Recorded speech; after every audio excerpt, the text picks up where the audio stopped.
Hello दोस्तों, नमस्कार। सबसे पहले आप लोगों को महाशिवरात्रि की बधाई। और भगवान भोलेनाथ आप लोगों को जल्दी नौकरी दिलाएं। आप लोगों का जो एग्ज़ाम लगा हुआ है सीएचएसएल का, सीजीएल का, एमटीएस का, वो अच्छा हो जाए। आप लोगों का भी सिलेक्शन होकर नौकरी लग जाए, आप लोगों की भी लाइफ काफ़ी सुधर जाए और बेरोज़गारी भी दूर हो जाए। ये मैं ऐसे कामना करता हूँ भगवान से। और आप लोगों को एक अच्छी खबर ये बताना चाहता हूँ कि मैं इस समय पर जो ट्रेनिंग चल रही थी मेरी जीएसटी इंस्पेक्टर की, तो अब हम लोगों की पुलिस ट्रेनिंग स्टार्ट होने वाली है परसों से।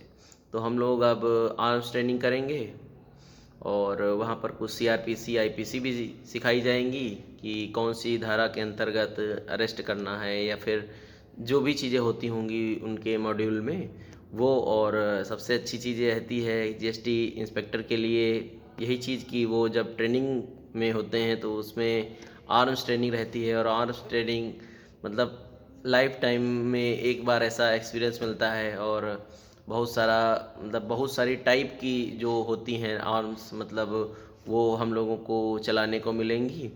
और मतलब काफ़ी नया एक्सपीरियंस रहेगा, तो काफ़ी ज़्यादा मज़ा आने वाला है। और इसको भी आप मोटिवेशन के तौर पे ले सकते हो, सैटरडे मोटिवेशन ही है ये एक प्रकार का। तो दोस्तों, जैसे आप लोगों का मेंस का एग्ज़ाम लगा हुआ है कुछ दिन बाद, 10-12 दिन, तो आप लोग एक चीज़ ये चीज़ ध्यान रखना कि जब एग्ज़ाम आता है तो फिर बहुत ज़्यादा हड़बड़ाहट होती है और फिर घबराहट भी होने लगती है। तो कुछ लोगों का क्या है, बीपी लो होने लगता है।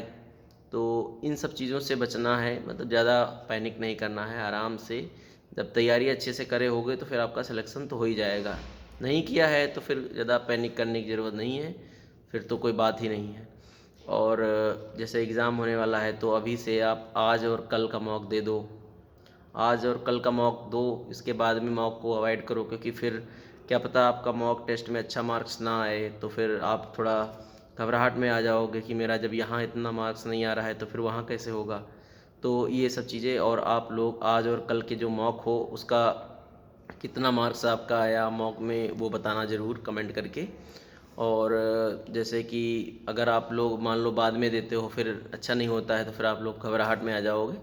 और जैसे जब एग्ज़ाम होता है तो बहुत सारे लोग क्या करते हैं, एग्ज़ाम के पहले पढ़ाई नहीं करते हैं, फिर जब एग्ज़ाम आ जाता है तो फिर 24 घंटे में 15-16 घंटे पढ़ते हैं। फिर इससे क्या होता है कि वो अगर बीमार हो गए या फिर कोई हेल्थ इश्यूज़ आ जाता है तो फिर 10-15 दिन जो बचे हैं उसमें आपको रिवीज़न करना है, वो फिर रिवीज़न भी नहीं हो पाता है और सब गड़बड़ हो जाता है। तो फिर ये सब चीज़ों से बचना है।